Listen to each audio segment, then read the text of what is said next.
Partai Golkar optimis dengan ide pembentukan koalisi besar menghadapi Pilpres 2024. Golkar hingga kini masih melakukan komunikasi politik dengan sejumlah partai.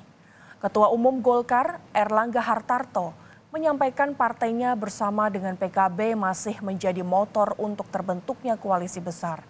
Sejumlah langkah politik telah dilakukan, termasuk menjalin komunikasi dengan peserta pemilu. Erlangga yakin dan berharap dalam waktu dekat koalisi besar dapat terbentuk. Golkar ini sebagai motor koalisi besar, Pak. Update saat ini sejauh ini sudah perkembangannya bagaimana? Ya, kita sedang terus berkomunikasi. Harapannya mungkin dalam waktu tertentu bisa dibungkus. Agenda ke depan akan bertemu dengan partai siapa lagi, Pak?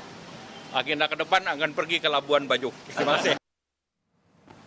Sementara itu, Saudara, Wakil Presiden ke-10 dan 12 yang juga mantan Ketua Umum Partai Golkar Yusuf Kala menyampaikan bahwa wacana atau ide pembentukan koalisi besar adalah ide yang baik, namun sulit untuk direalisasikan.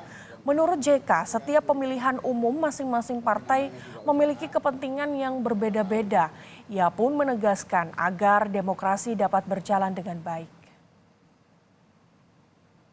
Itu suatu ide wacana yang baik, tapi secara pelaksanaan politik sulit karena tidak mudah untuk dalam semuanya akan bersatu dalam katakanlah satu calon, dan ini namanya pemilu. Kalau calonnya cuma satu atau dua itu tidak, di mana-mana dalam sejarah tidak terjadi di Indonesia. Ini minimum 3 itu. Hanya terjadi pada waktu kemarin dengan Jokowi. Dan biarlah demokrasi berjalan dengan baik, tidak bisa dipaksakan gitu, apapun. Karena kepentingannya berbeda-beda.